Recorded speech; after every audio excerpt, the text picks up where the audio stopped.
Я приветствую вас, дорогие друзья, уважаемые гости и подписчики моего канала. Дмитрий Спивак в прямом эфире по понедельникам прямо сейчас, 14 часов 13 июля. Дмитрий, приветствую вас.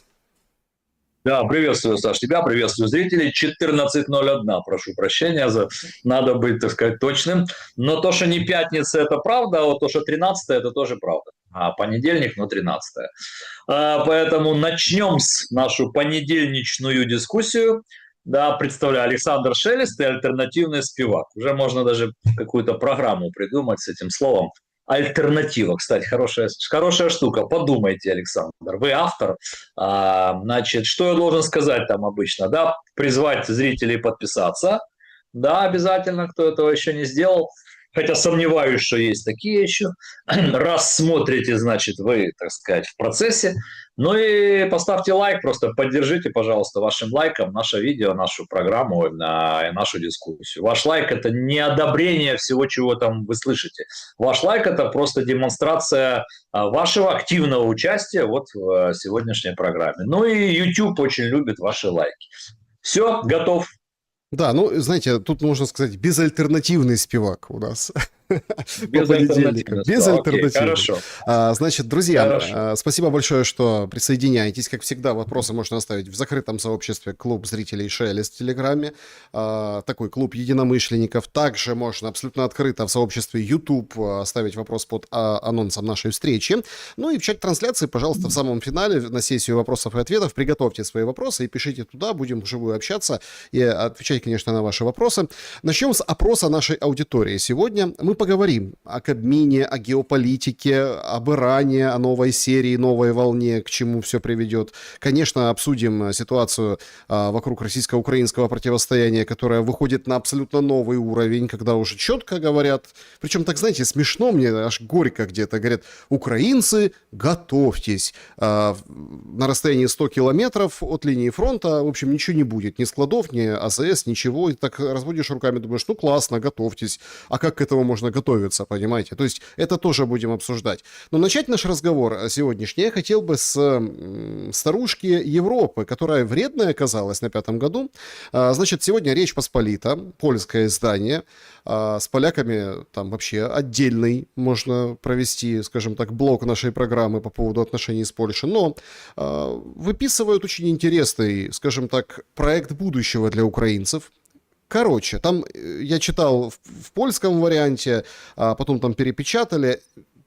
Пока что нет информации, но она будет позже. В общем, на март 27 года всех военнообязанных мужчин и женщин не будут принимать по беженству в Европейском Союзе. Более того, проскакивает, что даже въезжать нельзя будет, если ты военнообязанный, и ты такой поехал. Да, в общем, такая классная такая свинья для всех тех, кто, собственно, надеется, что Запад нам поможет, вот так вот и поможет. В общем, как вы относитесь к этой новости, да, о запрете въезда, убежища с 27 года для военнообязанных мужчин и женщин, которые едут в Европу с территории Украины? Варианты ответов.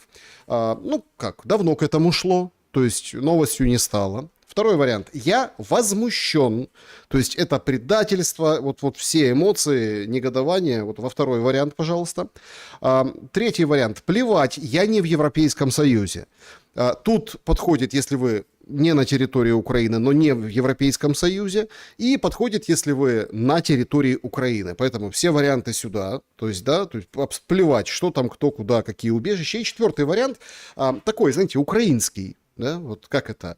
Строгость закона, да, освобождается или компенсируется необязательностью выполнения. Короче, это работать не будет. То есть не будет. Это все красиво звучит на бумаге, бюрократия, но по факту ничего не изменится. В общем, такие 4 варианта. Давайте с этой новости начнем. Если честно, то такая стратегически немножко шокирующая и такая важная новость. Как вы ее восприняли и как вы думаете, куда все идет в связи с этим?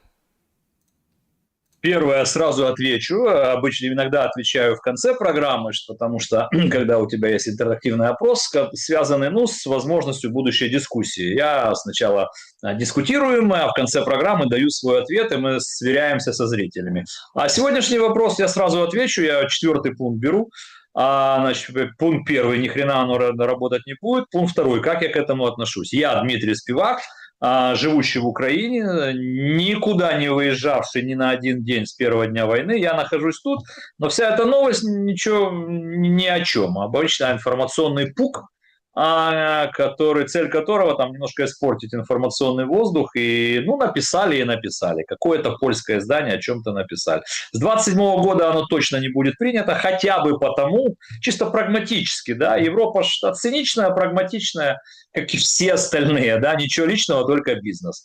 А в Европе и в Чехии давно уже просчитали экономисты, причем их внутренние экономисты, польские и чешские, как два примера, да, что украинские беженцы, которые давно уже работают в Польше и в Чехии, открывают там какие-то рабочие места, счета, платят налоги, да, украинцы приносят прибыли в бюджеты Польши и Чехии больше, чем эти государства тратят, собственно, на помощь Украине. Поэтому это двухстороннее движение.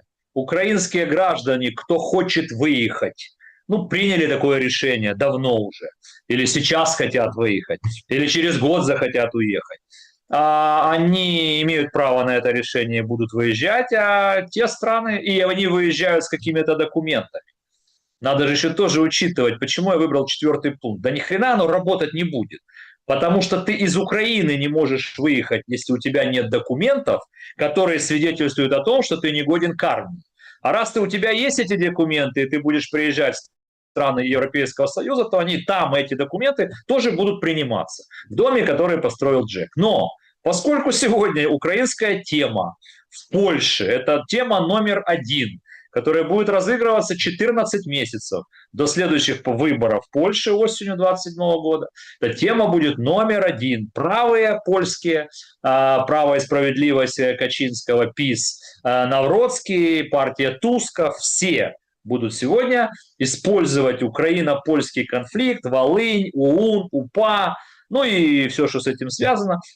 Тема будет, так сказать, на острие вот этого избирательного процесса. Поэтому, Саш, будут появляться в средствах массовой информации различного политического толка. Правые, левые, будут появляться те или иные, публикации, связанные... Вон у них там был марш какой-то, 11 в Польше, я имею в виду, волынский какой-то марш, и тоже какие-то решения хотят принимать, и что-то польский парламент будет. Все понятно.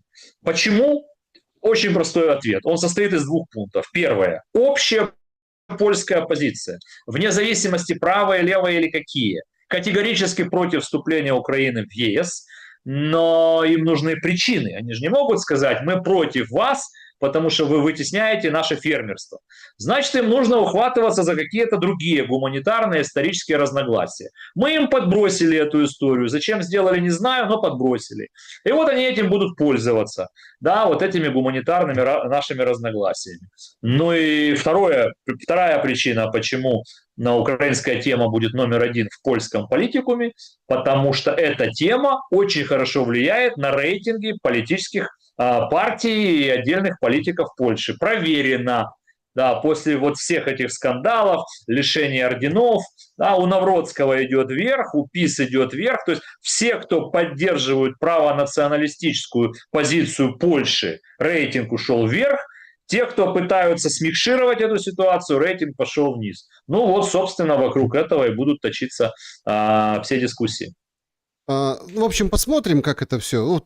Речь Посполита вообще пишет, что, и там ссылаясь на политиков, что это прям в июле уже будет работать. Не для тех, кто получил это беженство, а для новых. Прям с июля начнет. Хотя в материале, конечно, это все планируется на март 27 года. До марта 27 года надо бы еще дожить и понять, с чем и как будет Украина сталкиваться.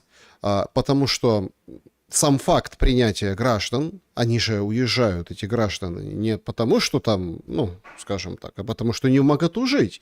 А дальше, тем больше эскалация войны как раз-таки приведет к тому, что чем ближе к фронту, тем тяжелее, однозначно. Зачем Зеленский, на ваш взгляд, это вчера просто, как гром, хотел сказать, как Грэм среди ясного неба, но нет, как гром среди ясного неба, уволил Свириденко и провел ряд встреч с действующими вице-премьерами, министрами и даже мэром Тереховым. К чему такие абсолютно неожиданные? Давайте так, мало кто ожидал, что именно вот так все будет, так быстро и так с наскока, перестановки в Кабмине. Кабмин без Свириденко или там с кем-то из тех людей, которых называют на пост кандидатами на пост премьера, станет лучше, будет заточен под какие задачи, насколько здесь влияние западных, в кавычках, партнеров и каких сказывается, и, в общем-то, что несет с собой ввиду не прекращающейся, а только обостряющейся войны. Геополитическая подоплека. Значит, насколько влияние западных партнеров здесь есть, насколько его нет? Да, конечно, есть. И Трамп недавно то ли случайно признался, то ли проговорился, что у него там есть земля в Украине, есть ресурсная сделка в Украине. То есть вернемся еще к этому после войны, мол, поэтому хочется мира, потому что есть чем заниматься. А бриты тихо молчат, но мы знаем, что у них тут тоже кое-что есть. Поэтому влияние западных структур на принятие тех или иных решений в Украине, в том числе и в кадровой политике, ну, безусловно, есть. До какой степени, на что они влияют, на что нет, это вопрос. Это первое. Второе. Свириденко, это, кстати, та Свириденко, которая подписывала эту самую ресурсную сделку. И, как говорят злые языки в открытых источниках, после отставки с премьера уходит куда? Правильно, послом в Вашингтон. Еще раз, Свириденко посол в Вашингтон, та, которая подписала ресурсную сделку. Логично? Логично. Ну, то есть какое-то связующее звено. Это второе. Третье. Для кого-то неожиданно, для меня какая разница? Сегодня система власти, система координат в Украине выстроена таким образом, что пока не имеет значения особо фамилия премьера. Ну вот просто не имеет значения, потому что это все равно будет команда президента, его команда, команда его близких людей. Так уж выстроена сегодня история. Экономика все равно сегодня управляется относительно в ручном режиме. Украина тотально зависима от внешних заимствований, внешних вливаний, а вопросы внешних заимствований решает президент, да, в своих там двухсторонних переговорных процессах с ЕС, с лидерами Европейского Союза, с Трампом, ну неважно. То есть да какая разница, как будет фамилия премьера? Многие сегодня шутят, там это кровати передвигают или как, будет ли кардинальное изменение. Кардинальных не будет. Что касается кровати, слушайте, пошутить можно, я сам одессит. Сам с удовольствием часто рассказывал этот анекдот. Но давайте тут так абстрагируемся и объективно. Вы сможете попасть сегодня в команду Трампа, если вас не представят вертикаль Джей Ди Венса или Рубио, или лично Трамп с вами, как бы, да, ну, невозможно, да? Поэтому это по всему миру так. И особенно там, где власть сосредоточена, ну, в руках вот одной какой-то политической команды президента. Поэтому так или иначе люди, которые сегодня будут назначены, это будут люди, назначенные по протекции, значит, и по взглядам вот Владимира Зеленского и тех как бы, людей, кому он там доверяет и так далее. Поэтому опять куда-то Шмыгаль пойдет на какую-то должность. Ну вот говорят, новый премьер будет, это глава НАК на нефтегаз. Я ничего о нем не знаю, такая новая какая-то фигура, вот он возник ниоткуда. Ну, посмотрим, надо изучить его биографию, с кем он, чего он. Но это точно не альтернативный взгляд. Да, это команда вот президента. То есть он его, если захочет представить, он его представит. Федоров. Вот здесь интрига есть, да. Многие говорят, что, отставка ж премьера должна повлечь за собой отставку всего Кабмина. Ну, так написано в законе. Я понимаю, что у нас многие законы на паузе стоят, но тем не менее.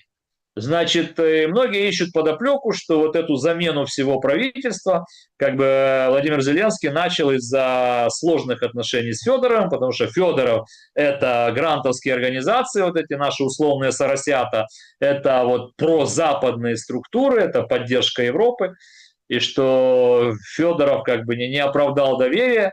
Ну и последние негативы все, связанные с ТЦК, с насилием и так далее, как бы все списать на министра обороны. Есть такая версия, я не совсем ее разделяю. Не будет Федоров, мне кажется, отправлен в отставку, хотя какая разница, не знаю. Вот, ничего от этого не изменится. Смотрите, друзья, просто для тех, кто не очень понимает, что такое бюджет, экономика, как все верстается, Смотрите, ну вот какая разница, какая фамилия будет, например, во главе Министерства финансов, Министерства экономики, Министерства энергетики, нам с вами, жителям Украины, с точки зрения подготовки к зиме и так далее. Будут деньги, будет процесс какой-то в экономике, не будет денег, будет тяжелейшая история. Вот. Ну и Стефанишина сразу написала, это нынешний посол Украины в Штатах, тоже так смешно сегодня пишут, что она подала в отставку, и как бы там сейчас будет возобновляться какое-то криминальное дело в отношении нее, там что-то квартира, не квартира, куплена там дороже, дешевле, неважно. Почему говорю смешно? Ну, потому что, значит, когда она была на должности, криминального дела не было. Когда она сейчас напишет в отставку, криминальное дело появится. Ребят, оно так не работает. Мы пытаемся бороться с коррупцией, там кого-то в чем-то уличить, или пытаемся замылить глаза. Поэтому ничего и не будет, и никаких криминальных дел, там, все это ерунда. Там, ее мама что-то там купила дороже, дешевле. Тут он миллионами воруют, и ничего Дмитрий, страшного. я хочу, Вот, смотрите, я хочу как-то да, немножко, обычно наши зрители там в чатах, там и мы отвечаем на вопросы, а я хочу от вас покритиковать. Ну подождите, давай, давай. что значит все равно? Дмитрий, вы ли это? Я не узнаю вас в гриме. Вы говорите, Корецкий, новая фигура, не пойми кто. На пленках Миндича кто? Корецкий. Кто? Нет, я сказал, для меня новая фигура. Кто перетасовывал имущество Коломойского на НАК «Нафтогазе» Украины? Корецкий. Его ввели вот в эту так называемую семью. А вы сейчас как бы построили свой комментарий на том, что да какая там плевать, ну, дадут денег, будет хорошо, не дадут денег, не будет никак. Ты и я сказали одно и то же. Ты употребил слово, его ввели в семью. Я сказал, что это будут люди команды президента. Где ж тут спор? Мы с тобой одни и те же вещи говорим. Но я не сказал слово «семья». Ты это написано красиво, умею, семья. У Ельцина была семья, еще где-то есть семья. Я сказал, что это будет команда президента. То есть ничего нового. Ну какая разница? Поэтому я говорю, а какая нам разница, кого президент выберет на те или иные должности, если все процессы в стране регулируются, управляются президентом. Ну вот зачем Почему сейчас? Хороший вопрос. Почему сейчас? Ну, смотри. Я могу только поразмышлять вслух. Значит, идет дело к осени. На недовольство населения, недовольство людей накапливается по многим проблемным вопросам. Политтехнология украинской политики приучила всех нас к тому, что отставка правительства, премьера дает людям шанс выпустить пар. На несколько месяцев мы сейчас занимаемся, новое правительство, придут новые министры, скажут людям: подождите, дорогие люди, но мы же только пришли, нам нужно время, мы скажем: да-да, конечно, понимаем вас. И как бы 3-4 месяца прошло. Где-то пар выпустили, да, по ненавистным министрам они уже ушли в отставку, кто-то там пойдет на должность. То есть такая политтехнологическая история. Второе.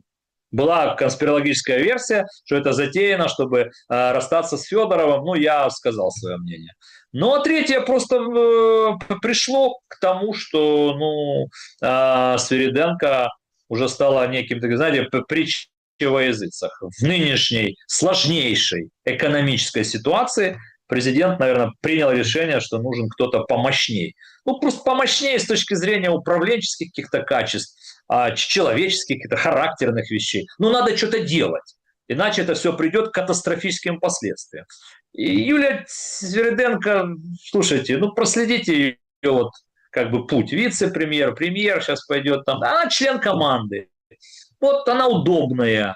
И Шмыгаль. В условиях продолжения войны? Или это задел на какие-то политические... Не усиливает, не ослабевает. Какая разница? Ну, Свириденко будет или не Свириденко? От этого, от смены фамилии премьера, это как-то влияет на усиление или не усиление власти президента? Он же сегодня над ними, над всеми. У него же над ними власть, а не у премьера над президентом. Поэтому никак это не усиливает. Свириденко была подотчетной, новый премьер будет подотчетной. Еще раз. Ну вот давайте здесь, что мы будем время тратить? Это президент расставляет кадры, исходя из собственного понимания, как он это видит. Значит, это люди его команды. Эти, другие, третий или четвертый. Ну вот, собственно, и все. Ну, он привел этих. Через 4 месяца решит привести других. Это что-то как-то изменится? Никак. Можно по Вот Конституции говорят, что все, там да? говорят, что будет замена главы СБУ. Вот, извини, да? Вот говорят, что будет замена главы СБУ.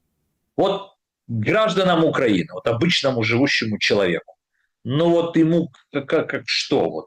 Этот или этот? Это же будет президент назначать, исходя из каких-то там своих, вот да. Поэтому и тот его, и этот будет его. Тот справился, не справился с теми или иными задачами.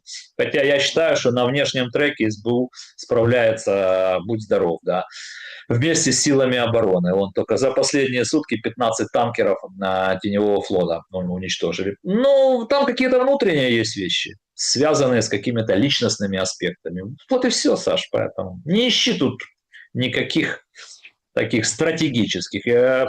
Почему летит Свириденко, наверное, послом США, я ответил.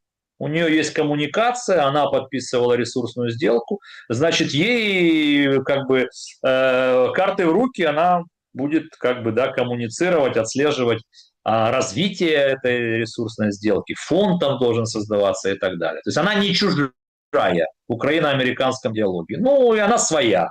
Вот и решили, нельзя же просто уволить премьера, если ты в команде. Ну так нельзя, если ты в команде, то тебе все-таки находят применение на какой-то другой должности, если ты в команде. Вот ей находят, нашли. Если это все будет как бы правдой, это ж пока только домысл. Но если она уедет в США, я логику в этом вижу. Ну, то есть объяснить могу, почему в США. Вот, все. Трамп пошел на Иран опять. Все выходные, скажем так, били во все колокола, издания иранские публиковали списки на ликвидацию. Сам Трамп говорит, меня хочет уничтожить Иран. Там рассказывают об Анкаре, каких-то беспрецедентных мерах безопасности, самолете Эрдогана, в общем, чтобы секретная служба все это как бы нивелировала все угрозы. Как вторая серия иранской войны отразится на российско-украинском урегулировании или эскалации?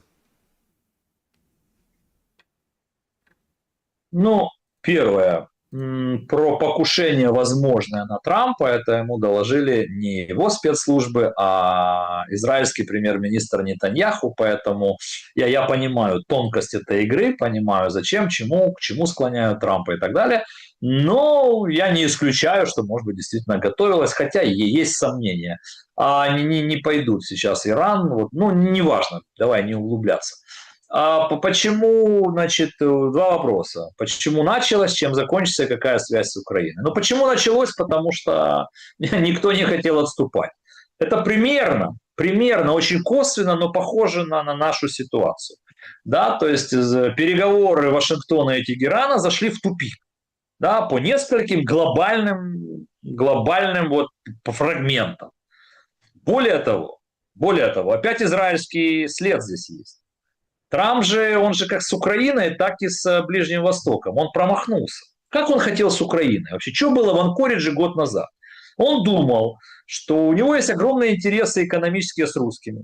Путин тогда в августе 25-го его убедил, что они там типа обладают преимуществами, все равно выиграют. Но он готов закончить. И вот Трамп решил, ну окей, я сыграю роль посредника. А он же хочет быть посредником. Он же не собирался ничего подписывать.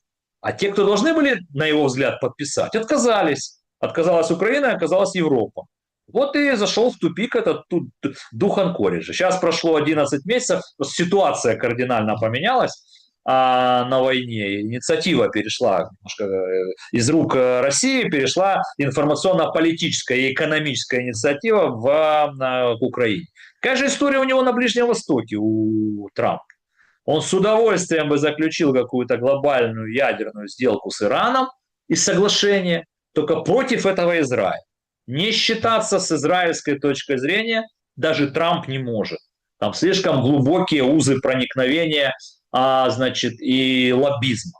Более того, не считаться с позицией, значит, других союзников по Ближнему Востоку он тоже не может. Переговоры зашли в тупик. То, что хочет Трамп для себя, категорически против Ирана. То, что выставляет требования Иран, против Вашингтона. Что надо сделать? надо поднять эскалацию, начать войну, закулисно продолжать переговоры. То есть мир через эскалацию. Так было, есть и будет. Поэтому я думаю, что еще день-два и через посредников Пакистан, Оман и Бахрейн, через посредников удастся убедить и иранскую сторону, и Вашингтон сделать опять паузу и опять начать говорить. Почему я так уверен в этих посредниках? Скажу вам. Иран же бьет не по Лос-Анджелесу. Это Вашингтон бьет по Ирану. А Иран бьет по военным американским базам, которые находятся в других странах. Бахрейн, Иордания, Кувейт, Оман, Саудовская Аравия. То есть Иран из-за начавшейся второй части войны, да, создает колоссальные проблемы и разрушения в странах, которые являются союзниками Соединенных Штатов Америки. Одновременно кое-кто из них является, нормально относится к Ирану. Поэтому их посредническая миссия придет к еще одной паузе. Другое дело, что я всегда говорил, что эту ситуацию нельзя довести до глобального, устойчивого на десятилетия мира. Нельзя. До тех пор, пока будет вот здесь существовать Иран, а рядом будет существовать Израиль, до тех пор это будет проблемная зона. До тех пор, пока Иран полностью не уничтожит, а они не планируют это делать, свою ядерную программу, до тех пор ядерная вот эта история будет стоять во главу угла. И добавились еще 3 пункта, которых не было при Обаме, да, которых не было при предыдущих президентах. Не было в 2013-м, когда США и Иран заключили все-таки ядерную сделку, а потом в 2016-м пришел Трамп и в 2018-м похерил ее. А сейчас пытается вернуться к тем же временам. Он очень интересный человек, Дональд Фредович. То есть он похерил существующие договоренности, начал войну с целью захватить Ормузский коридор и иранскую нефть, а вынужден возвращаться к предыдущим условиям. У Ирана добавились силы, потому что рядом стал Китай, потому что Иран почувствовал, что без него Ормузский пролив не может работать, а это существенный процент всей мировой торговли. Поэтому Иран воспрял духом, выставляет свои требования: освободить от санкций, вернуть замороженные активы и так далее. Еще раз, в ближайшие пару дней будет еще одна пауза. Рано или поздно к чему-то придут. Но это будет не долгосрочный мир, а очередное перемирие. Может быть, на полгода, может быть, на год, может быть, меньше. Что-то, может быть, даже подпишут. Здесь огромную роль пытается сыграть Джей Ди Венс. Он понимает, что от того, насколько он будет эффективен сейчас, вот в этой ситуации с Ираном, это лакмусовая бумажка того, сможет ли он стать объединяющей фигурой от республиканской партии на президентских выборах. Поэтому главенствующую роль в этих всех историях играет Джей Ди Венс. Рубио играет другую роль, он там на Южная Америка, Венесуэла, он такой представитель ястребов. Как пишет Нью-Йорк Таймс, что сегодня Венесуэлой управляет Рубио. Он определяет все бюджетные потоки, он определяет все распределение ресурсов, то есть он керует правительством Венесуэлы. И ничего в мире никто не стесняется, что там влияние на суверенитет и так далее. Теперь какое отношение к нам? Прямого никакого, косвенное есть. Если бы Трамп уже о чем-то договорился 100% с Ираном, может быть, все его представители, спецпредставители, более повернулись бы уже, более детально начали бы заниматься нами. А с точки зрения денег, оружия, Америка не тратит на нас ни денег, ни оружия. Америка производит оружие, Европа покупает и передает нам, передавая нам кредиты, мы за них покупаем. Трамп же соскочил с этой истории. На последнем саммите НАТО Трамп же недвусмысленно сказал, да, то есть гарантии безопасности в будущем для Украины дает Европа, а мы, американцы, если попросите, подключимся. Дальше все эти кредиты, 70 ярдов, Трамп сказал, это Европа. Мы, говорит, нет, это Европа и Канада. Поэтому никак не зависит. Патриоты, дадут нам немножко патриотов из запасов. Обещание Трампа передать нам лицензию, это когда еще будет. Да и не убежден я в этом. Сказал себе и сказал, Дональда Фредовича останется. Поэтому, Саш, чтобы в долгий ящик не заходить, вот эти 2 войны, которые сейчас на Ближнем Востоке и в Европе, и в Украине, они, конечно, взаимосвязаны.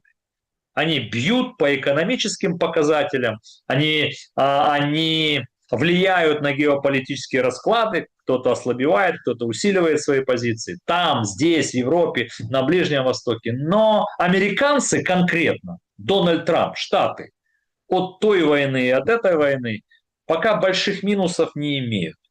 Экономический профит, потому что чем больше проблемы в Ормузском проливе, тем больше бабло зарабатывают американские нефтяные компании. Чем больше угроза большой войны в Европе, тем больше бабла зарабатывает американский военно-промышленный комплекс, который работает в 3 смены, печатает оружие, которое закупается по всему миру. Уж так устроена Америка, что она находится бог знает где. Там нет войны, там всегда безопасно, там всегда стабильно и надежно. Подождите, я вам сейчас Давай. Буду оппонировать. Трамп говорит, убить его хотят. Иранцы, представляете? Да, я же с этого начал. Это не он сказал, это Нетаньяху донес до Трампа, что Иран на него готовит покушение. Поскольку Дональд Трамп человек эмоциональный и уже пережил 2 покушения, ну, как бы да. И он даже там сказал, что если его убьют, то там Иран надо уничтожить, с лица земли стереть. Я же высказываю свое мнение. Я не думаю, что Трампу сейчас прям что-либо угрожает. Несмотря на то, что Хаминеи молодой, там после, на проводах своего отца, там заявил о там, смертной каре, там, мести Америке, Израилю, всем врагам. И все это понятно. Ну, Иран никогда не скрывал своих взглядов антиамериканских, антиизраильских. И иранский террористический режим, одной из своих главных миссий – это ликвидация Израиля как государства. Тут все понятно, что нового. Но Трампа риторика тоже все понятно. Еще раз, переговоры немножко зашли в тупик. Как их немножко расшевелить? Ну, надо поднять планку эскалации, надо ударить. Иран ударит в ответ, эти ударят дальше, Иран ударит в ответ. Ну, дальше все равно сядут, будут говорить. Весь же ужас в том, что там, что тут, что там война такая, она же такая гибридная, там нет же полномасштабного вторжения. Но та ситуация, эта ситуация, трагедия в чем? И там, и тут все закончится переговорами и миром. Вот переговорами и миром на этих условиях, на тех условиях, с этим компромиссом, с другим. И там, и тут не будет победителей, и там, и тут не будет тех, кто подпишет капитуляцию. Значит, переговоры и мир. И вот взываешь кому-то там, что, Господи, ну, может быть, уже сейчас, ну что ж мы идем дальше вот в это разрушение, смерти, убийства, кровь, трагедии. Он в Одессе просто беспрерывная какая-то воздушная тревога. Ну, просто беспрерывно. Баллистика, дроны, дроны, баллистика, дроны, дроны, баллистика. Это как-то влияет на общее соотношение сил? Нет. Украинские дроны летят туда. Я думаю, что к концу года там не останется ни одного НПЗ не отремонтированного. Мы нанесем им колоссальный ущерб. Они, конечно, нанесут Украине колоссальный ущерб. На фронте что изменится? Цели, которые... Вот, цель, цена. Ну, сколько тысяч надо еще положить? Как еще с лица земли надо сравнять Краматорск или что-то еще? Ну, чтобы в Кремле поняли, что ну, не получится, ну, не перелопатишь, ну, через колено не перегнешь Украину. Украины достаточно сейчас вооружений, достаточно будет каких-то денег. Я не говорю про каждого гражданина Украины. И ПВО тоже достаточно. И ПВО у нас проблемы, и нечем сбивать баллистику. И что? Я же сказал, они нанесут огромные потери Украине. Поэтому я говорю, надо заканчивать, потому что это бессмысленно. Сколько же можно уничтожения, вот для чего? Но мы не можем заключить мир сами с собой. Ну, не можем мы. Кто-то должен Кремль убедить, заставить, кто-то или что-то. Зачем Зеленский выдает, что там кто-то из окружения Путина на его стороне?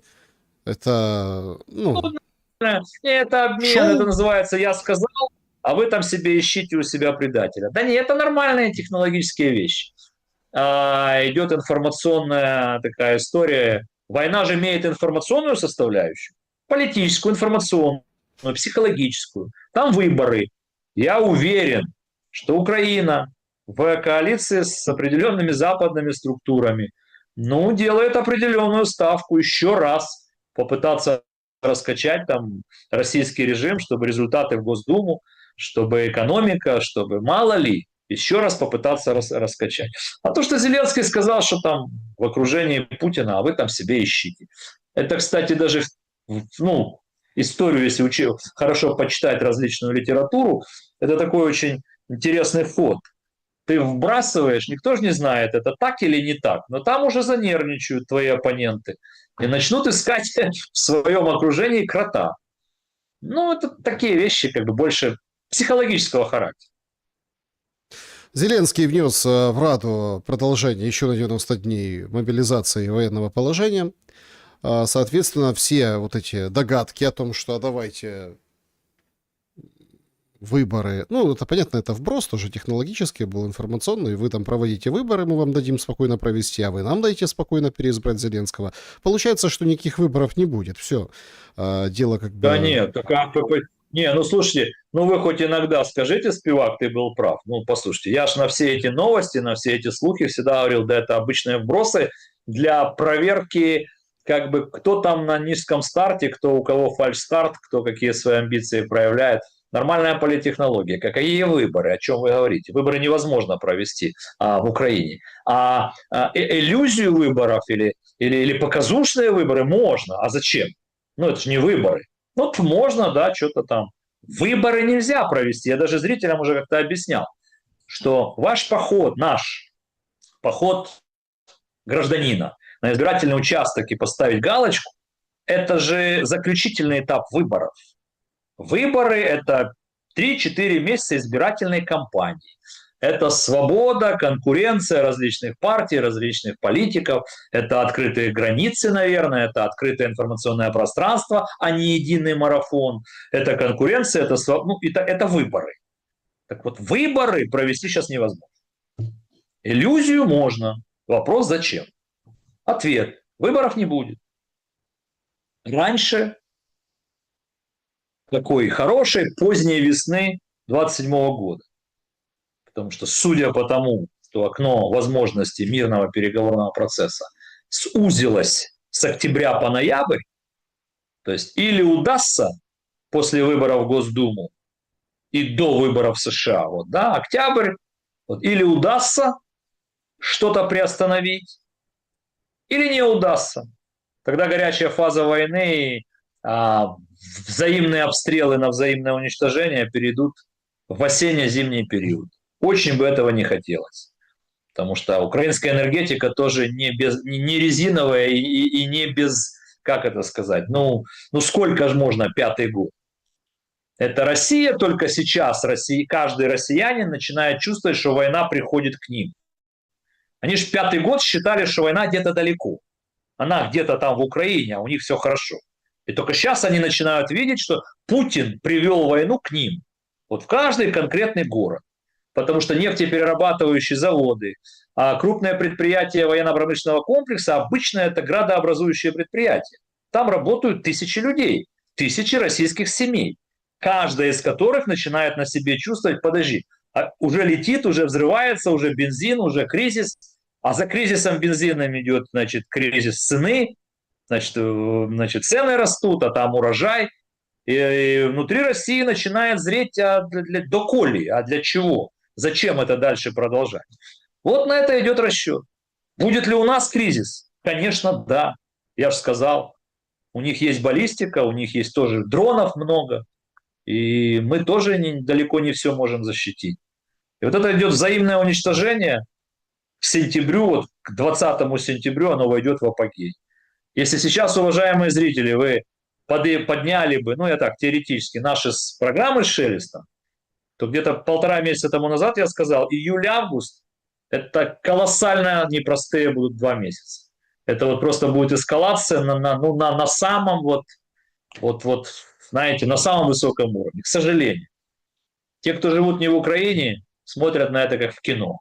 Я живу здесь, и я все понимаю. Вот июль-август, каждый будет стараться друг друга передавить перед лицом Запада.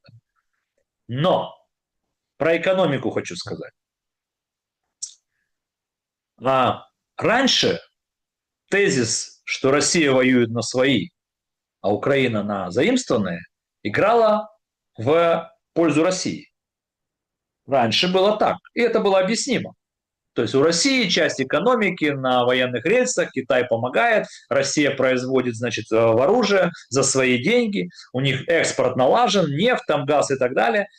Кстати, циничная Европа за последний месяц в разы увеличивает закупку российского газа перед введением там очередного запрета. Так вот, мол, Украина вот на заимствованные, поэтому будут деньги, будет оружие, не будут деньги, не будет оружия. Сегодня этот тезис поменял свою направленность. Россия воюет на свои, и украинские дроны делают все возможное, чтобы этих своих в России было меньше. Причем делает это очень как бы эффективно. Это видно невооруженным глазом. А чужих заимствованных денег там нет. А вот у Украины воюют чужие. И поэтому сколько бы сюда как бы в экономику не прилетало, определенные западные структуры все равно дадут.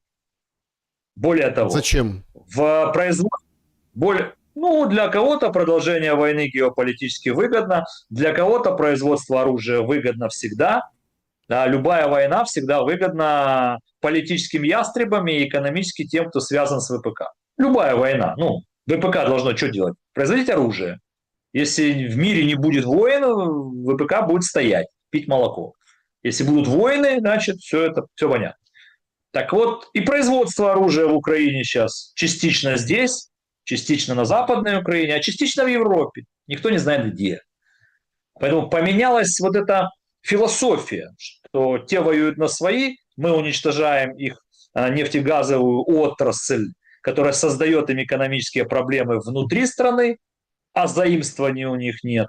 Поэтому поменялась ситуация с точки зрения экономики. Более того, это еще России сейчас опять немножко повезло, временно. Вот эта временная война, которую опять Трамп и Иран затеяли друг с другом, опять перекрыла Амурский пролив, значит, опять чуть-чуть поднялась там цена, $78-79.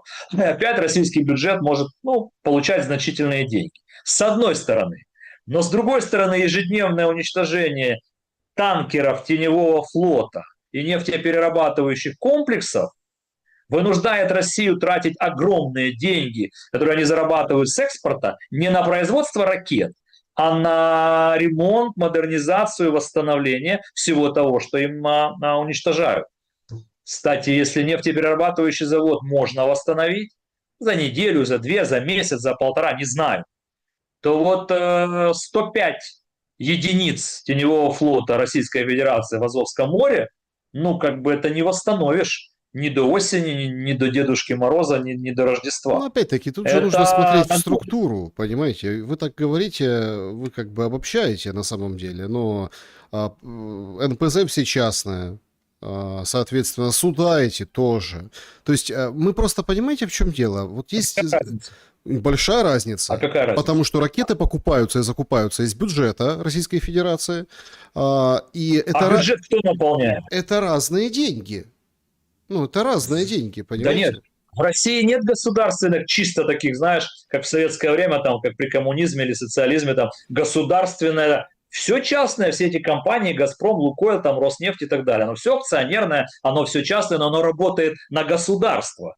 Чем больше они продают на экспорт, тем больше денег приходит в государство, в бюджет. Чем меньше они получают денег, тем меньше получается в бюджет. Более того, не забывайте, что Россия огромная страна, и там огромная социальная нагрузка. А социальная нагрузка – это граждане их, а у них выборы. Вот оно все как взаимосвязано. Я просто, смотрите... А выборы в Госдуму... А у нас, да, смотрите, получается, народу половина не стало, социальной нагрузки меньше, выборами вообще и не пахнет, потому что не будет никаких выборов.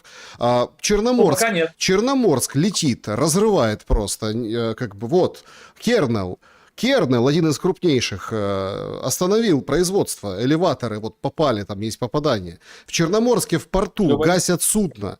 3 человек погибших. Судно, которое перевозило, оно гражданское, что перевозило, нам не говорят, но, судя по всему, тоже зерно. То есть можно сказать, что вот мы там закрыли на замок Азовское море и как бы радоваться этому, но что получает Украина, и в частности юг Украины от этого? Здесь нет Катастрофа. радости, Саша.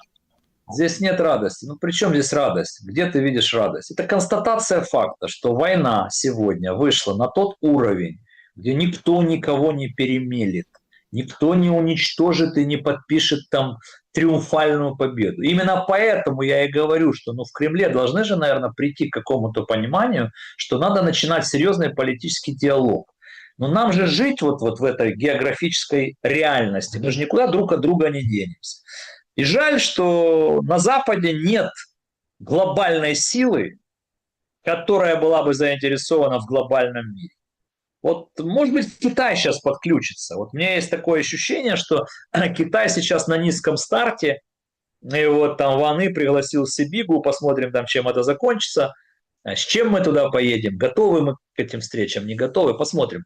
А в сентябре должен Си Цзиньпин посетить Вашингтон, и вот октябрь. Вот я очень... Ну, во-первых, я рассчитываю, что до середины августа как это сказать, определится судьба Ближнего Востока хотя бы на какое-то время. Чему-то Вашингтон и Тегеран придут под гарантией Пакистана, Омана, Саудовской Аравии. Чему-то. Если опять там Израиль не мешается. Но у Путина вот есть 2 месяца для принятия решений. И ему придется принимать решение.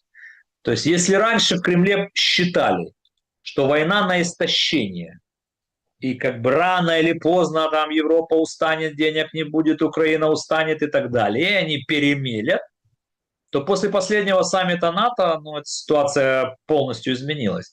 И война на истощение истощает обе стороны. И поэтому ему нужно будет принимать решение.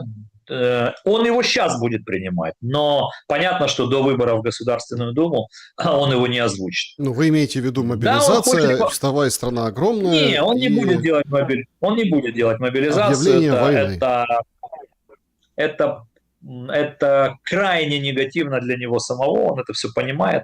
Это очень непопулярно. Это же в России хорошо сидеть там, да, рассуждать, война ж там, они же не воюют.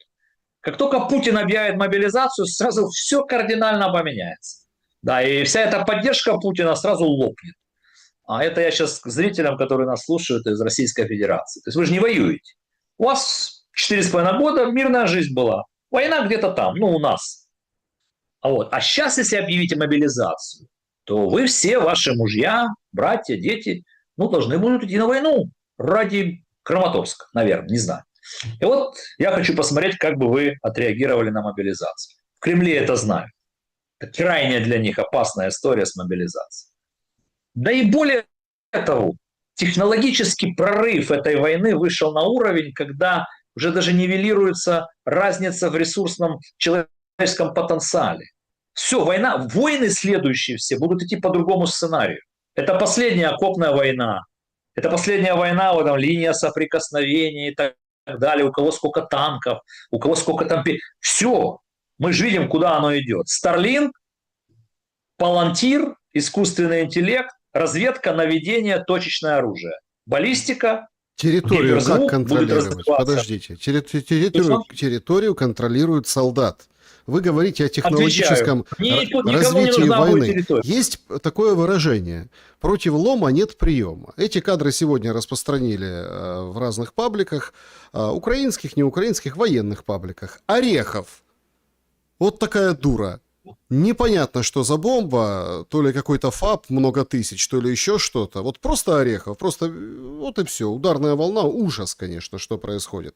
И понимаете, в чем дело? Когда вот мы говорим, а нам все нипочем, там боли нет, а в России почему? Да потому что мы же себя подставляем. Мы же дальше как вот штопор закручиваемся плотнее, глубже в эту войну. Очень, А нам же, очень хочу, нам же очень надо, хочу. надо же как-то раскручиваться, надо как-то выкручиваться, понимаете? А никто не Очень предлагает хочу тебе как. ответить на вопрос территории, Саш. А в том-то же дело. В будущих войнах не нужны территории. Их никто не будет захватывать солдатами больше. Все. Вот эта война сегодня открыла всему мировому ВПК абсолютно вообще другую философию ведения войны. Выбивается критическая инфраструктура, дальше приходит к переговорному процессу. Кто выиграл, кто проиграл. Все, территории уже не нужны. Критическая инфраструктура, энергетика, ну там, не дай бог, водоснабжение, там, ну, другие нефтегазовые, да, и военные базы. Все, разведка, космос, наведение, точечный удар. Вот к этому идет мир.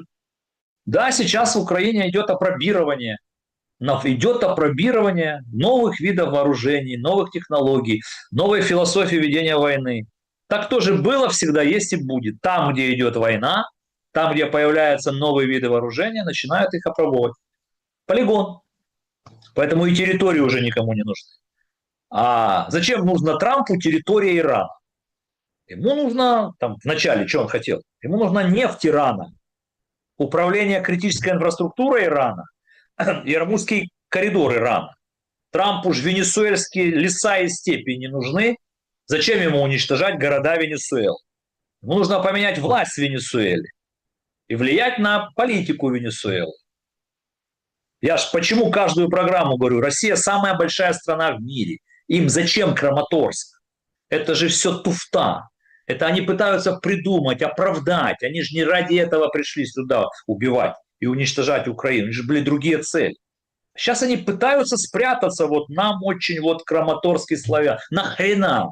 Сколько вы тысяч жизней хотите положить? Своих, чужих. Ради чего? Ради Славянска? Это цель большой войны, где вы миллион людей положили. Это ж Ну так, подождите, перед по 28 пунктам давайте отдадим Краматорск и Славянск. Что? Ну, американцы же были не против. И Зеленского к этому принуждали, он об этом открыто говорил. Очень простой же ответ. Тогда, да, в августе 25-го инициативой на фронте, инициативой в информационном пространстве и инициативой, ну, в таком информационном, что ли, психологическом аспекте, инициатива была у России. Сейчас скажу, почему. На фронте у них была инициатива, медленно надвигались. Политически у них была инициатива, потому что ура, Трамп пришел в феврале, потом скандал в овальном кабинете, потом постоянные наезды Трампа на нас, у вас нет козырей, но потом вишенка на торте, красная дорожка. Но это называется инициатива. Путин убедил Трампа, что они все равно победят, давай малой кровью, и Трамп решил быстренько закончить войну. Украина сказала нет, Европа сказала нет. Ну, Трамп понял, и что дальше? Он не может. Прошло 11 месяцев. Какой бы он ни был, Дональд Трамп, он же видит, что поменялась ситуация на фронте, в информационном плане, в психологическом В плане. информационном, Инициативой психологическом завладела согласен. Украина. Подождите, что поменялось на фронте? Мы ждем нового наступления Черниговского направления. Да, мы можем ждать. Они ждали в 23-м, мы ждем в 26-м. Ну, будем ждать, окей. Они не дождались, мы не дождемся. Создание kill-зон, ничего из этих наступлений не будет. Никаких кардинальных больше решений принято территориально не может быть в этой войне. Я хочу, чтобы все это поняли и услышали. Ее надо останавливать. Вот там, где мы есть. Вполне возможно, если еще год воевать, сотрут с лица земли они еще пару населенных. Это же не Константиновка уже. Там нет людей. Там никто не живет. Кто это будет восстанавливать? Нахрена оно им надо? А если сейчас Так, вот подождите, предположить себе... а мы восстановим? У нас не за что. Это же наша страна. Ну, у нас Мы не за обязаны что. это делать. Ну, мы обязаны, но это наша страна, правда же? Ну, это же наша страна. Значит, мы обязаны будем это делать. Что у нас получится, посмотрим. Сколько лет, сколько десятилетий пройдет, понадобится, чтобы восстановить вообще Украину. Десятилетий может на это уйти. Но это наша страна, что? У нас же нет другого выхода. Но сами вот просто вдумайтесь. Нет же уже понятия, что войска куда-то зашли, там все чистенько, аккуратненько, флаги поменяли, и все. Там уничтожается все. Вот на этой, она же выжженная территория. Кто бы ее, то ли русские ее заберут, то ли мы ее отстоим. Там все выжженное. Вопрос. Какова цена? И какова цель и задача? Пусть кто-нибудь хоть попытается ответить, только без лозунга. Ну и еще раз говорю, я ж как раз и придерживаюсь к тому, что здесь нет ни радости, ничего. Просто хочется закончить. Ну так смотрите, Но Зеленский, без так, вмешательства давайте еще, США и Китая не Зеленский получится. продлевает военное положение. Вопросы с ТЦК А что делать? переходят все дозволенные и недозволенные рамки. Бунтуют во Львове, Это чего? жестко зачищают.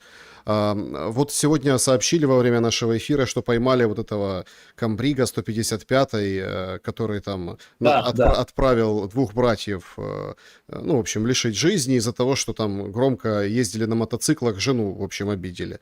Его задержали там мордой в пол, все как положено, Зеленский даже об этом отчитывается. Но вот давайте просто представим, вот окей, мы же с вами анализируем ситуацию. Я понимаю, что там, если бы Дмитрий Спивак хотел бы или там имел бы вот этот рычаг, возможность нажать, он бы его уже нажал, все, уже война бы закончилась. Если бы я бы имел, вообще закончилось все, понимаете? То есть мы не... Но смоделируем через год. Вот по состоянию на сегодняшний день. Город родной для Зеленского. Кривой Рог.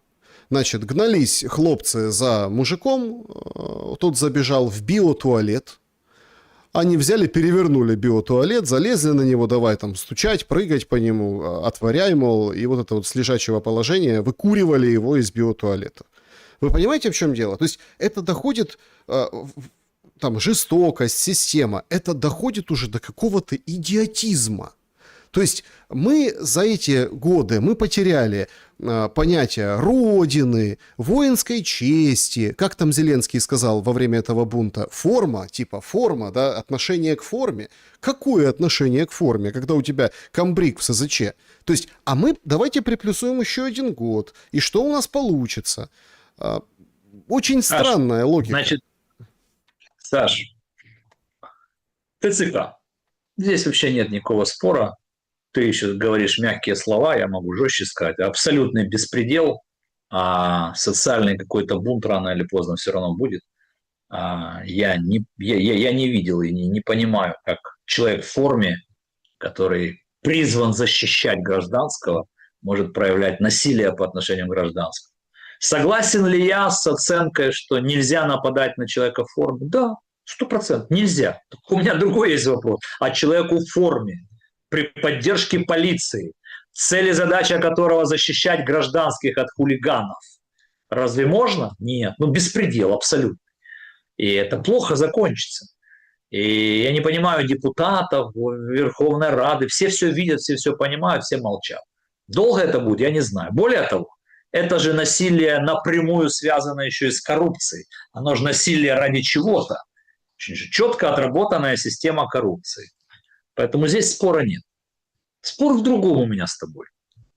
Зеленский внес, значит, продление военного положения.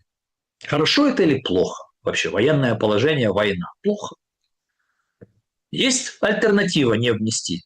Ну, 2 августа заканчивается военное положение. Ну, альтернатива есть у нас, что война заканчивается сейчас. К Так а сожалению, зачем нет. за Я месяц тоже вперед его мечтал. вносить? Ну, пока парламент там соберется, пока еще что-то, хрен его знает, не знаю. Во-первых, не за месяц, извините, а за 2 недели. Ну, там, 3 недели, извините. А сегодня что у нас? 13-е, вот за 17, за 19 дней. Тоже процедура есть, бумага. Да не важно. Ну, не важно. Сегодня 13 июля. Я тоже мечтал в мае и даже говорил знакомым, что, ну, наверное, может быть, это последние 3 месяца, вот до 2 августа, все. А сейчас я вижу, ну, понятно, что нет. Ну, нет, ну, даже, ну, намеков нет, что вот мы к чему-то приближаемся. Поэтому, а что? Альтернативы нет, будет продлено. Не закончится, что там у нас, август, сентябрь, октябрь, ноябрь, да, значит, ничего, если не изменится, не дай бог, до ноября месяца, еще раз будет продлено, до февраля месяца. Ну, потому что это же военное положение, это же следствие. Ну, продление военного положения, это же следствие, а не причина. Что ты с этим сделаешь? Ну, вот Так что ты с этим мобилизация в сделаешь? этом положении. Ну, мобилизация. Да нет, понятно, я все понимаю. Мобилизация должна быть только цивилизованная другими методами, а не вот этим беспределом, который творится. Рано или поздно, я не знаю, во что это выльется. Люди терпят как-то. Не знаю, я удивляюсь этому всему. Многие страны ведут военные действия, и ну, я такого... Ну, все видят, все знают. Просто насилие вот одних над другими. И я даже знаю мнение военных, реальных военных, вот, которые реально защищают, которые реально служат, да, которые предлагают изменить форму ТЦКшникам, чтобы ТЦКшникам пошили какую-то другую форму с другими опознавательными знаками. Да, потому что есть военные воины, а есть ряженые. Их тоже полстраны. Я знаю много людей, у которых есть удостоверение, что они служат в ВСУ. Нормально себя чувствуют с понедельника по пятницу по вечерам дома. Но у них потом все будут, да, вот это я же еще раз хочу сказать, у нас же огромная армия, огромное количество по составу вооруженных сил Украины, там 1800, но на передовой, я же не знаю сколько, точно раза в 4 меньше. Ну, я не знаю, но по линии, да, соприкосновения. Остальные же все тоже где-то служат. Ну и плюс вся наша элита, которая нигде не служит, и плюс наши соросята, грантоеды, Да, Дмитрий, которые все у нас по поводу, почему-то у нас все инвалиды по зрению. по поводу инвалидов Молодые ребята даже... и Да. резонансной истории со смертью Линдси Грэма. Как вы считаете, повлияет ли и на что смерть вот этого сенатора-республиканца, который, помните, был один период, ну, очень прям близко-близко к Трампу, который посещал буквально перед смертью заводы в Украине, который санкции, вот этот законопроект написал для Трампа, который, ну, тоже на ближневосточной теме очень хорошо, скажем так, политически фигурировал. Повлияет. Каким образом? Повлияет, потому что... Повлияет, скажу. Я думаю, что... Я не знаю этого. Я думаю, что Линдси Грэм был одним из тех политиков американских, кто смог сблизить немножко такую позицию Зеленского и Трампа, кто смог смягчить вот все, что там было в прошлом году. Потому что уникальность Грэма-то в чем составляла? То есть он ястреб, он такой ярый антироссия, там санкции 500% и так далее, но у него получалось быть как-то в ближнем кругу к Трампу. Ну вот получалось. Какие-то, видно, личные качества у него были, личные какие-то таланты коммуникации. То есть вот он был близок к Трампу и близок к позиции Украины. То есть он был связующим звеном. Сейчас это связующее звено, ну как бы вот его нет. Вот так щелкнув пальцем, его нельзя заменить. Сказать, ну теперь будешь ты. Так не получится. На это нужно время, на это нужны встречи, на это нужны коммуникации, договоренности. То есть какой-то провал произойдет. Ну и, если вы обратили внимание, очень неоднозначная реакция Трампа на известие о смерти Линдси Грэма. Как сказал Трамп? Ну, там произнес о нем большие слова теплые, он великий политик, там и так далее, и так далее. Это я все понимаю. А дальше что сказал Трамп? Как вот интересно. Кому он это сказал? Зачем? Вот в свойственной только Трампу манере. Он говорит, ну вот, я, мол, хочу все время там мира в Украине, а Линдси Грэм как бы вот все хотел другого, там воевать до конца. Как-то вот он раз и обозначил, что позиция Грэма и позиция Трампа, ну вот в отношении Украины как-то разные. Ну, надо задуматься, зачем он это сделал, Трамп, почему сейчас и так далее. Поэтому все, я дальше не готов, Саш, там конспирологии вычислять, что случилось, как случилось. Все ходят под боком, вернее, да, прошу прощения, извините.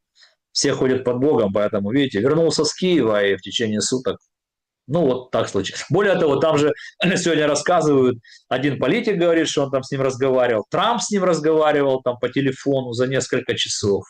Ну, то есть бывает такая скоропостижная смерть, вот это больше уже к медикам вопрос, как там сердце остановить. Ну, в общем, вот так.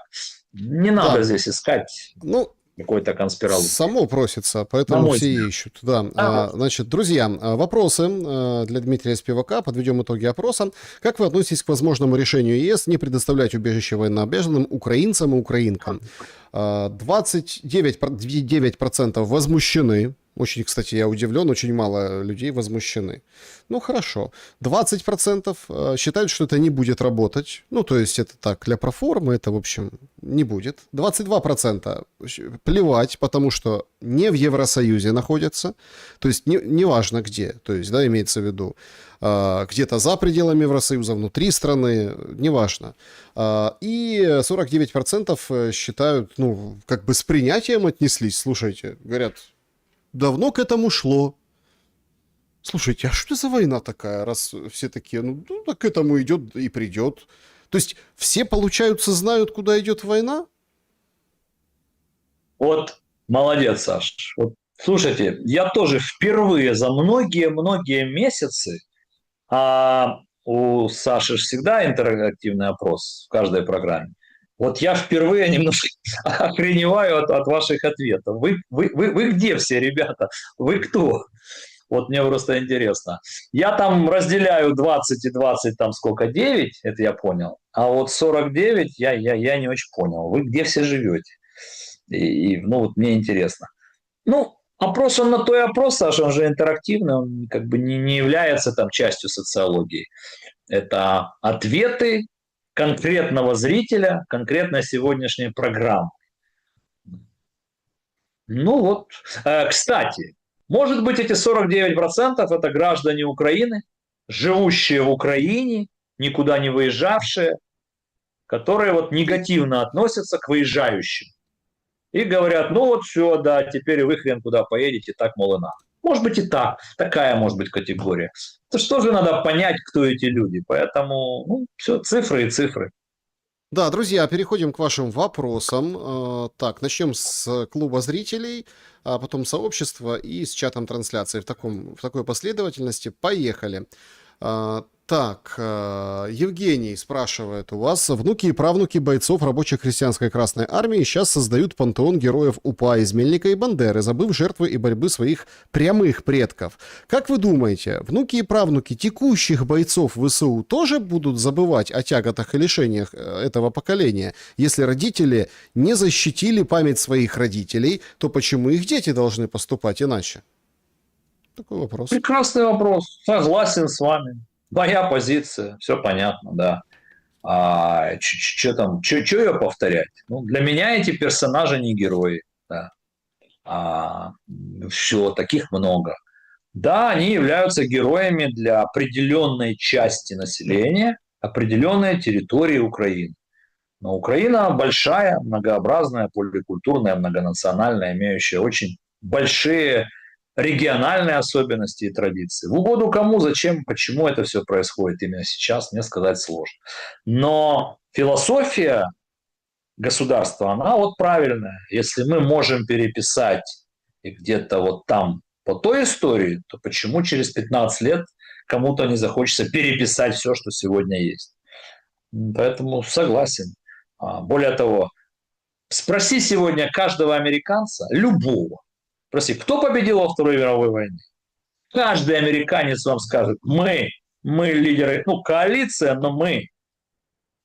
И никто не задумается, что американцев погибло 400 тысяч во Второй мировой войне, а всех граждан народов Советского Союза по 30 миллионов. Но американец знает он. Трамп сказал раз 15. А мы говорим, не мы, это вот. А мы вот, мы же героев-то сносим, памятники, улицы, почему-то. Мы почему-то этого стесняемся. Отдельная тема, сколько можно о нее? Она болезненная для меня, в том числе и для моей семьи. После войны будем разбираться. Получится, здорово. Не получится.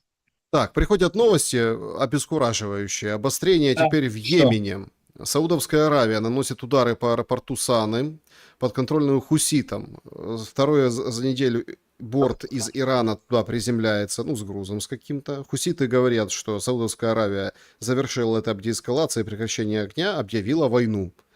Потом появились сообщения о нападении на танкер у берегов Адена в Йемене, недалеко от Баб-эль-Мандебского пролива, которая является критически важной артерией мировой торговли. Понеслась, Дмитрий, кажется. Вот смотрите, друзья, вот минуту заберу, это очень важно. Вот смотрите, как одно необдуманное решение, которое основанное на неправильной аналитике и завышенных ожиданиях, к чему может привести. Я про Дональда Трампа сейчас, но аналогию проведите сами. Вот он ошибся, Дональд Трамп. Не надо было там вот этот улей весь.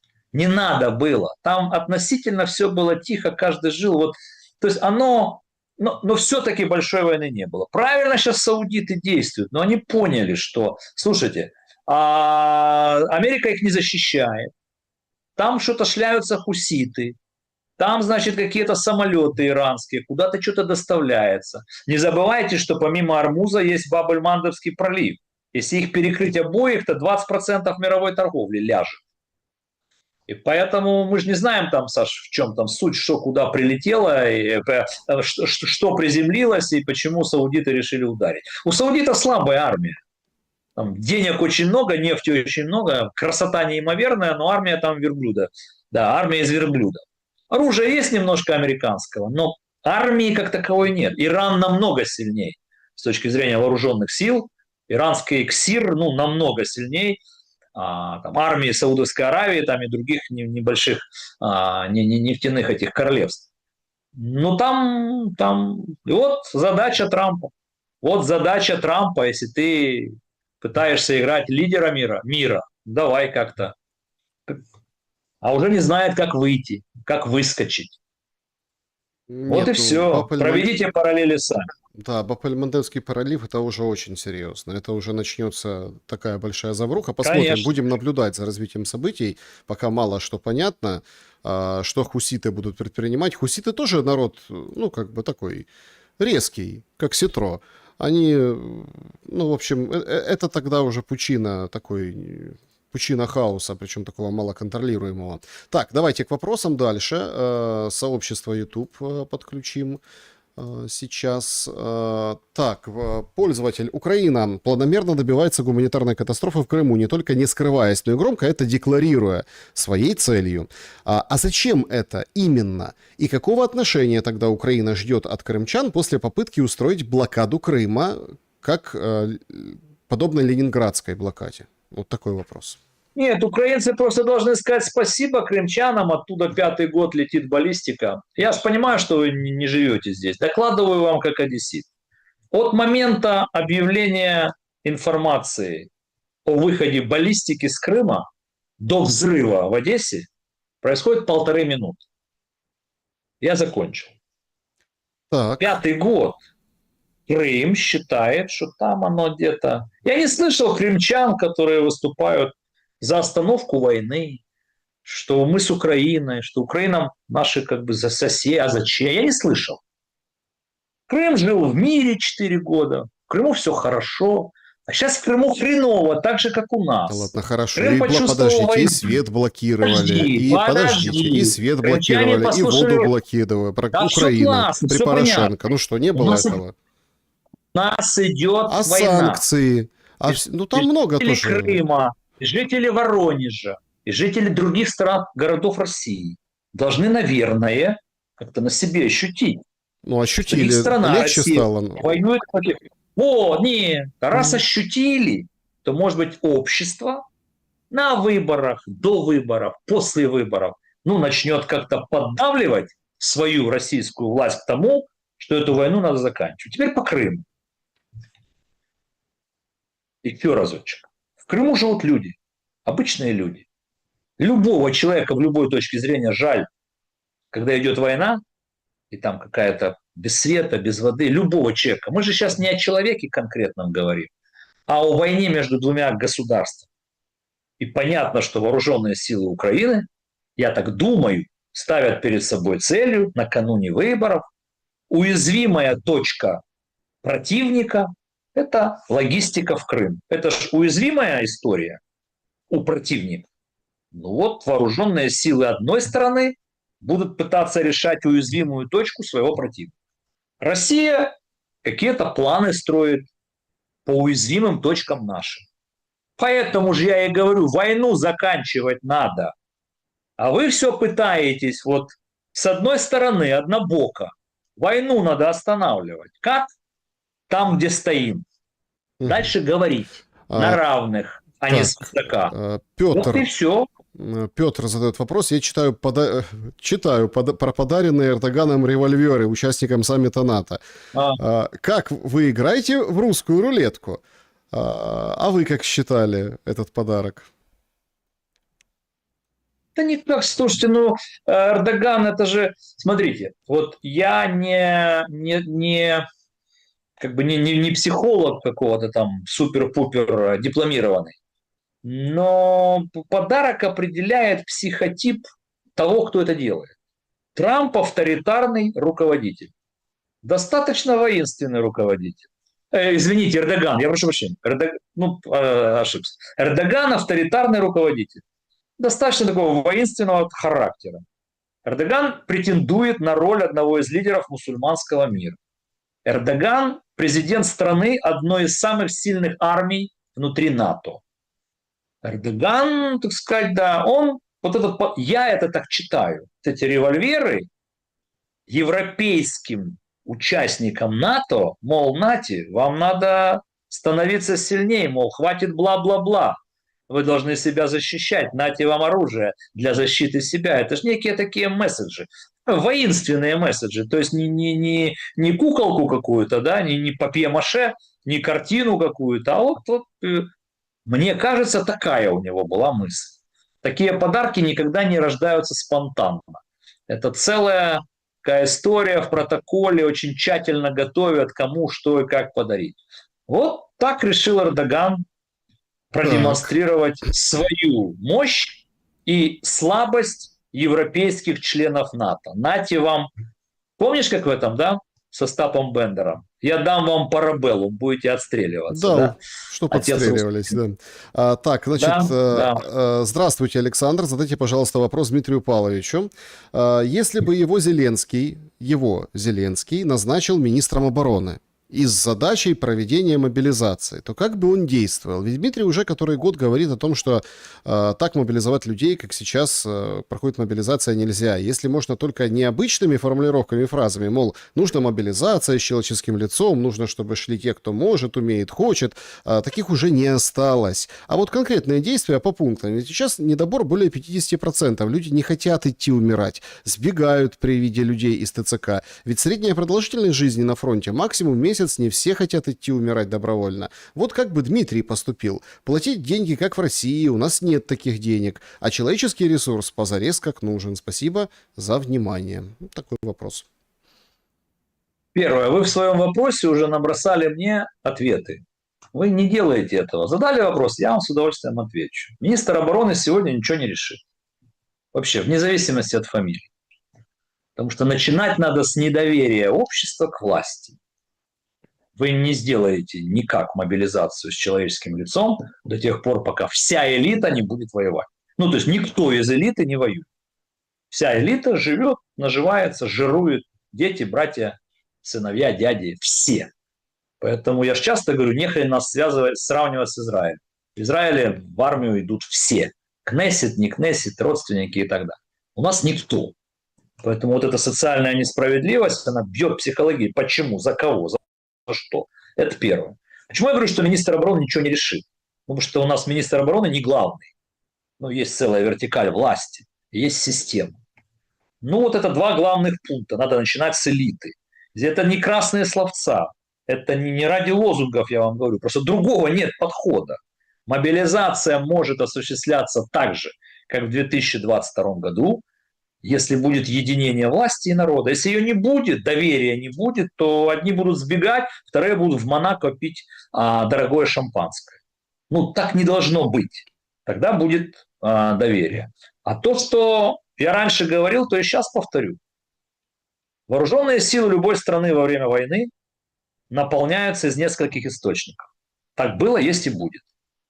Регулярная армия и ветераны, которым 45+, они всю жизнь были в армии, они обучены. Люди платили налоги, чтобы их содержать много лет. Дальше правоохранительные органы. Если у нас население сократилось в 2 раза, почему нельзя в 2 раза сократить количество правоохранительных органов? Молодые, здоровые, патриотичные, умеют пользоваться оружием и давали присягу на верность народу. Второй источник – это добровольцы. Человек приходит, говорит, хочу, могу, умею, готов. Третий источник – это контрактники. Нет денег, надо искать. То есть это мотивация. Вот что у нас происходит насильно, так армию сильнее не сделаешь. Вот и все. Ну и там же еще коррупционная составляющая. Там же дело не в дефиците, там дело в коррупции. Хоть у кого-то, если хоть есть немножко в загашнике, и человек не хочет воевать, он отдает. Ну, я знаю такие случаи. Собрал, то есть, если уж совсем ничего нет, ну, все. Но если у тебя хоть что-то есть, все же понимают, какие прейскуранты. До бусика, в бусики, после бусика, между бусиками ВЛК, ну и так далее. Там целая очень хорошо организованная история. Поэтому я ничего такого вам нового и сверхъестественного не скажу. Здесь нет палочки такой, знаете, волшебной. А вот давай сделаем вот так, и все пойдет по-другому. Так не работает. Так, значит, вот такой вопрос. Алексей, добрый день. Дмитрий, вы каждый раз призываете остановиться и начинать говорить. Так Абрамович и приезжал в Киев узнать, в случае остановки конфликта Украина признает за Россией новые территории, хотя бы по линии ЛБС. Ответ был тогда отрицательным. Не складывается ли у вас впечатление, что России просто выгоден Зеленский, так как тянет Украину, чем дальше, тем больше в пропасть? С уважением. Первое. Я вам завидую, потому что вы, в отличие от меня, точно знаете, с какой мыслью приезжал Абрамович. Я этого не знаю. А вы точно знаете. От и до. Поэтому у нас с вами неравная дискуссия. Вы это точно знаете, а я нет. Абрамович приезжал в качестве посредника. Что-то нарисовать, что-то предложить. Мы же не знаем, что. Получил отрицательный ответ. Мы же не знаем, на что. Украина через Абрамовича и других что-то предлагала туда. Ну, судя по всему, там тоже сказали нет. Ну вот, все. Поэтому продолжается то, что продолжается. Да, чат-трансляции. Александр задает вопрос. Леонов. Увольнение премьер-министра Украины Зеленским – это законно по Конституции или незаконно и беспредел? Если беспредел делает Зеленский, то какие вопросы к беспределу тогда ТЦК? Вот так вот связал пользователь. Да никто не будет никого увольнять, ребята. Ну что вы цепляетесь? У нас столько всего нарушается по Конституции более серьезно. Какая вам разница? Оно будет все правильно сделано. Она уйдет в отставку сама, парламент проголосует, выдвинет. Ребят, это все юридические аспекты. Принято решение поменять, значит, будет поменено. Вот и все. Ну, лучше задумайтесь о других серьезных правах, свободах человека, что нарушается, как нарушается в основном законе и так далее. А какими юридическими нормами будет сопровождаться замена премьер-министра? Какая вам разница? Ну, вот какая нам разница? Вы болельщик Юлии Свириденко? Может быть, она возьмет вас в свою команду, поедете в Соединенные Штаты. Началось, пишет Вера Курганская. Проживающие в Польше украинцы призывного возраста должны вернуться в Украину, чтобы пополнить ряды ВСУ, заявил глава польского Минобороны Владислав Косиняк-Камыш. Вот так вот. Как прокомментируете? Польша, все понятно. Да не, ну это же не решение Евросоюза. Это продолжение польско-украинского конфликта. Он будет нарастать. Я в начале программы, в самом начале, если вы помните, если смотрели сегодняшнее наше начало, я минут 5-7 посвятил этой теме, сказал, как оно будет развиваться, кто этим будет пользоваться и кто будет играть и каким образом в эту игру. И сказал, зачем мы это сделали, зачем мы сделали этот шаг, который, так сказать, действие и противодействие, вот мне непонятно. А сейчас, да, все жестче и жестче будут звучать. Но поляки на это не пойдут, потому что мужчины призывного возраста наполняют польскую экономику, польский бюджет, и они это знают. Да, друзья, всем большое спасибо за сегодняшний эфир, за то, что были вместе с нами. Дмитрий, благодарю за время и мысли. Спасибо. Берегите себя, добра и света. Увидимся.